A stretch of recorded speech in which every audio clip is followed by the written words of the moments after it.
মধ্যবঙ্গ নিউজের যে কোনো খবরের দ্রুত আপডেট পেতে ইউটিউবে সাবস্ক্রাইব করুন ইমার্জেন্সি টিভি লাইভ এবং সাবস্ক্রাইবের পর অবশ্যই বেল বাটনে একটি ক্লিক করুন। দীঘায় ঘুরতে যাওয়াই কাল হলো, এমনটাই মনে করছেন মর্মান্তিক পথ দুর্ঘটনায় মৃত কান্দি পঞ্চায়েত সমিতির কৃষি সেচ সমবায় কর্মাধ্যক্ষ হায়দার আলীর স্ত্রী। দুর্ঘটনার খবর পেতেই কান্দির পুরন্দরপুর অঞ্চলের ভবানীপুর গ্রাম জুড়েই শোকের আবহ। কান্নায় ভেঙে পড়েছেন মৃতের স্ত্রী, সাথে পরিবার পরিজন প্রতিবেশীরাও কার্যত শোকস্তব্ধ। মঙ্গলবার রাতে দীঘার উদ্দেশ্যে রওনা দেওয়ার পর ফোনে কথা হয়, তারপর এই ঘটনায় কার্যত চোখের জল যেন থামছে না মৃতের স্ত্রীর। যেছি তাই বললো, সব গুছি গাছি দিলাম, দিয়ে তো যেছি তাই বললো। কোথায় যাচ্ছি বললো? কাদের সঙ্গে? দীঘা যাচ্ছি বললো। ও একটা গাড়িতে এমনি বাসে অন্য লোক যেছে অঞ্চল থেকে 120টা, আর আমাদের এই টাটা সুমোতে এরা 5-6 জন আমরা যেছি তাই বললো। কে কে যেছে তা বললো না, 5-6 জন যাবো তাই বললো। ওতে রাত 2টার সময় যখন পানি হয় তখনই বেলা করে খুব বৃষ্টি হয়েছে তাই বললো। তো জোরে হচ্ছে না আসতে হচ্ছে তাই বললো। আসতে হচ্ছে জোরে হয় না, উধারে হচ্ছে তাই বললাম। তাই হ্যাঁ উধারেও হয়েছে তাই বললো। আর আমার সাথে কথা নেই।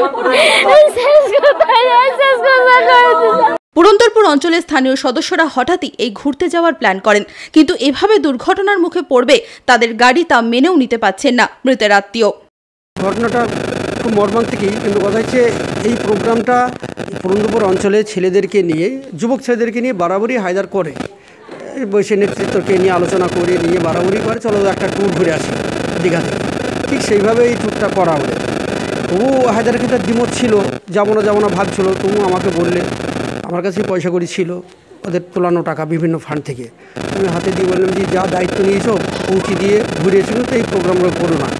তো সব গেল। এইভাবে যে মর্মান্তিক এই ঘটনাগুলো ঘটবে এটা তো ভাবতে পারি না। দুর্ঘটনার খবর পাওয়ার পরেই মৃত হায়দার আলীর বাড়িতে ছুটে যান কান্দি বিধায়ক অপূর্ব সরকার ও তৃণমূল কংগ্রেস নেতৃত্ব। পরিবার পরিজনের সাথে কথা বলে সমবেদনা জানান।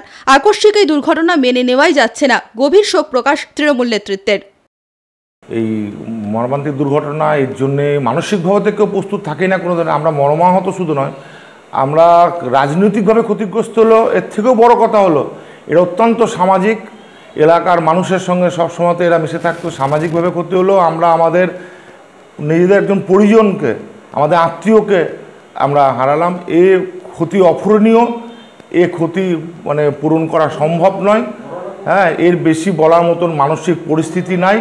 আমরা এ ঘটনা শুনে সবাই আমরা শোকস্তব্ধ।